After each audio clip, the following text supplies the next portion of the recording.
Vamos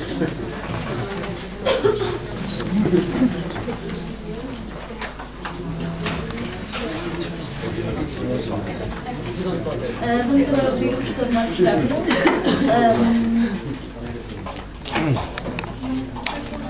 O professor Marcos Gabriel é doutorado em Filosofia pela Universidade de Heidelberg.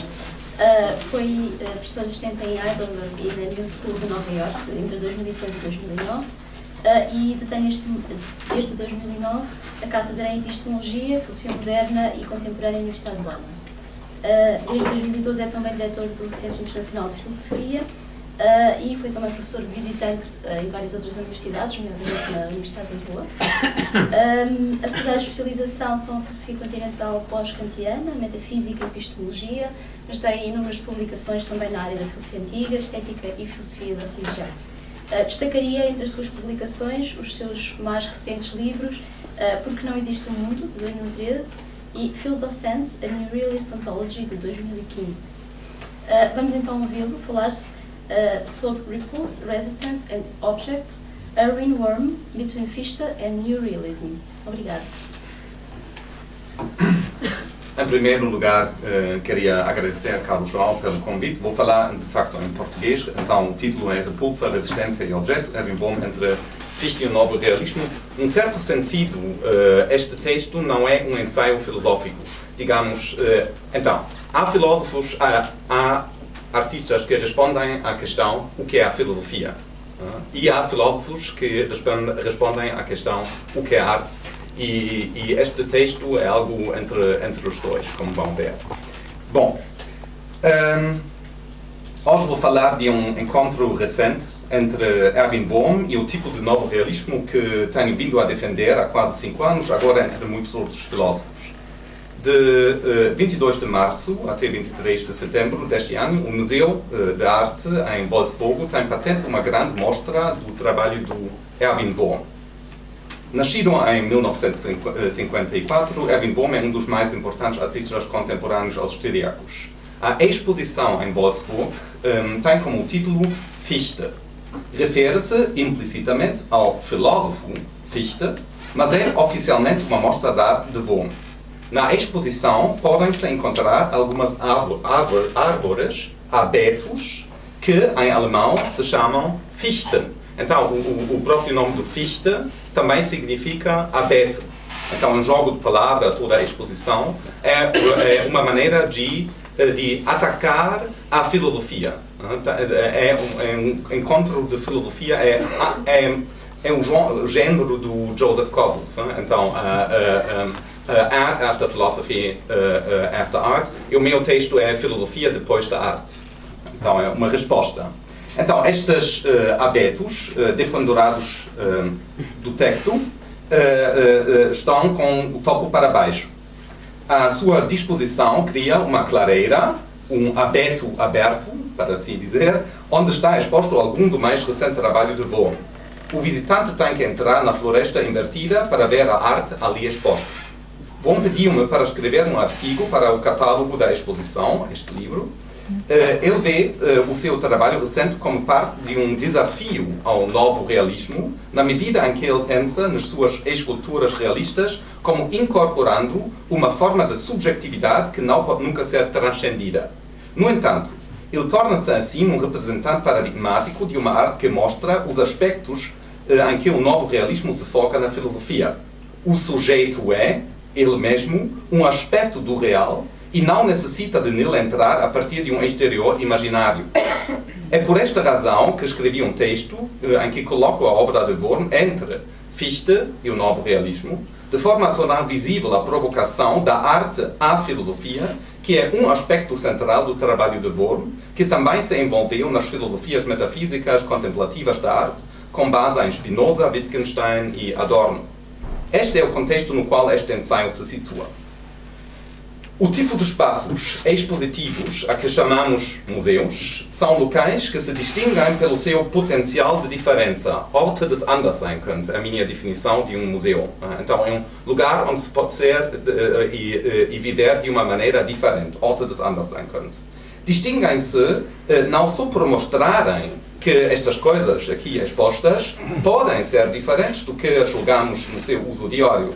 Além disso, revelam-nos que as coisas deveriam ser diferentes do que as julgamos. Assim, aplica-se o seguinte: deveríamos porque podemos. É do carácter da obra de arte intimar-nos a olhar para nós próprios de forma diferente.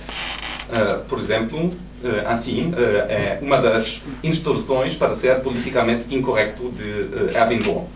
Tentamos resolver os seus mistérios, embora nunca sejamos nisso bem-sucedidos. Desta forma, aprendemos algo sobre nós próprios. Por exemplo, quais os limites que encontramos no nosso entendimento quando somos confrontados com algo pouco usual, que nos parece desconhecido, estranho ou misterioso.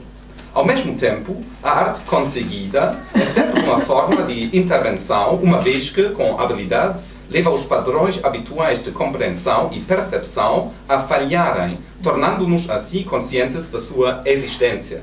A arte de Erwin Wurm toma coisas conhecidas como mães, casas de família, salsichas, automóveis, tetas de nega, pepinos, filósofos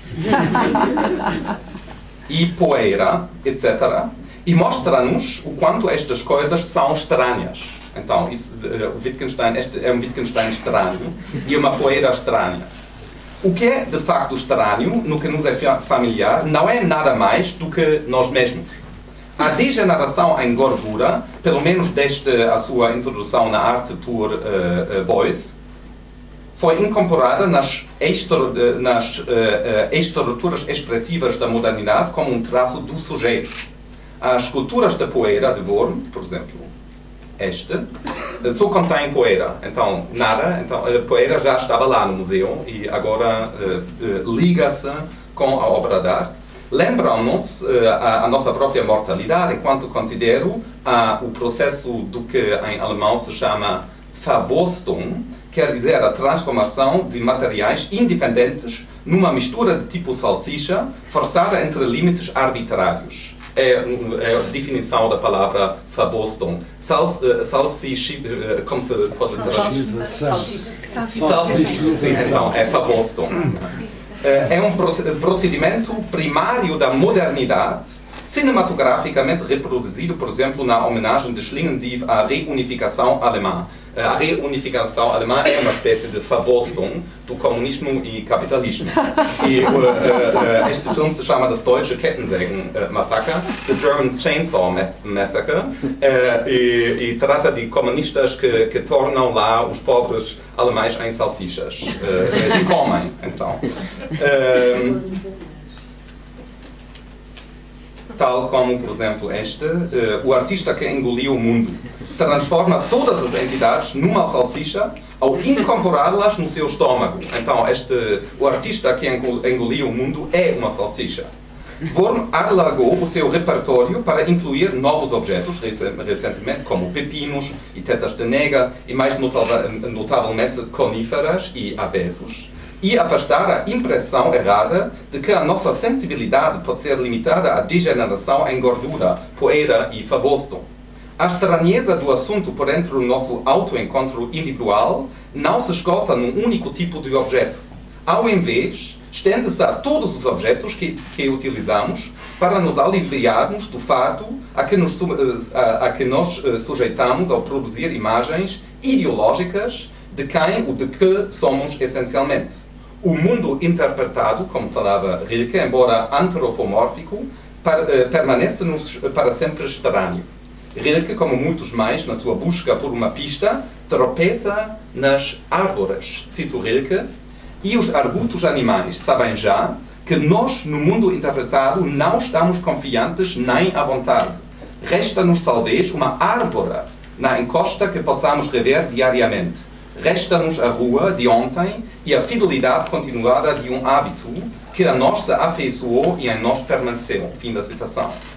Então, não há objeções contra a auto-objetivização enquanto os objetos não simulem que nos tornamos idênticos a eles. Se fosse este o caso, perderiam eles então a sua estranheza, sem a qual não seríamos capazes de compreender que nos próprios temos o potencial de ser diferentes. Se os objetos deixassem de surgir como estranhos, ficaríamos irremediavelmente perdidos, precisamente porque começaríamos então a olhar para nós mesmos como se todos partilhássemos exatamente a mesma forma corporal, caracterizando-nos apenas como mais objetos entre a matéria anônima no espaço e no tempo. Isso é a forma lógica também do racismo. A ideia de que um ser humano tem uma corporação bem definida, né? Que há um ser humano assim, por exemplo, como eu. Daqui resulta que a arte de Worm, como sublinha Björn Egging, é até politicamente uma forma de resistência.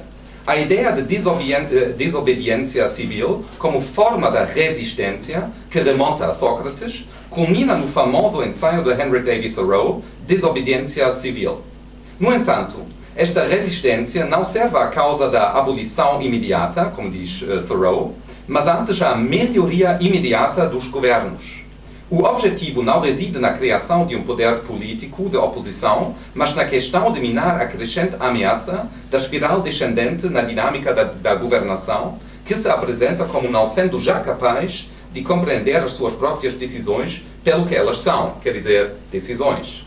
No pior das hipóteses, leva a que os actos da governação sejam orquestrados como eventos naturais, permitindo assim que os seus agentes se escondam por trás deles.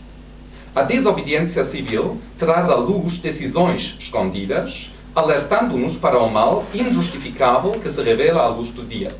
Isto pode apenas ser minado enquanto as opções transgressoras de uma dada ordem se mostrarem lado a lado com os seus conflitos e antagonismos.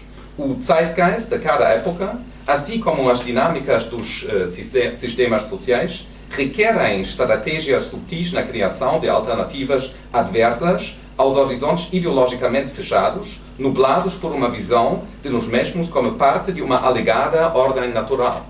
Neste sentido, toda a arte tem uma dimensão política, pois só pode ser vista como conseguida se abandonar os caminhos que nos são familiares sem se tornar simplesmente incompreensível. A arte de Erwin Bohm é um acto de resistência. No entanto, ao querer evitar um mero esboçar de um pensamento filosófico ilustrativo relativo à função crítica da arte, Worm gera alternativas aos padrões estabelecidos de resistência através da própria arte. Isto torna-se aparente, por exemplo, na sua obra que se chama Adorno estava errado nas suas ideias sobre a arte. Adorno was wrong with his ideas about art. Isso está escrito lá. Então, é nada mais do que isso. Uma obra que, tal como as esculturas de um minuto, invoca a interação do espectador em oposição ao ideal contemplativo da teoria estética de Adorno. A própria proposta, por exemplo, é uma outra obra de arte, uma escultura de um minuto, e esta escultura de um minuto propõe, sustém a respiração e pensa em Spinoza. Luft anhalten und an Spinoza denken. Um minuto. Isso é a obra de arte. E esta obra mina a noção spinoziana de eternidade que Wittgenstein abordou. Para ele, uma obra de arte deveria, efetivamente, dar-nos acesso ao mundo subspecie eternitatis, como também afirma Wittgenstein.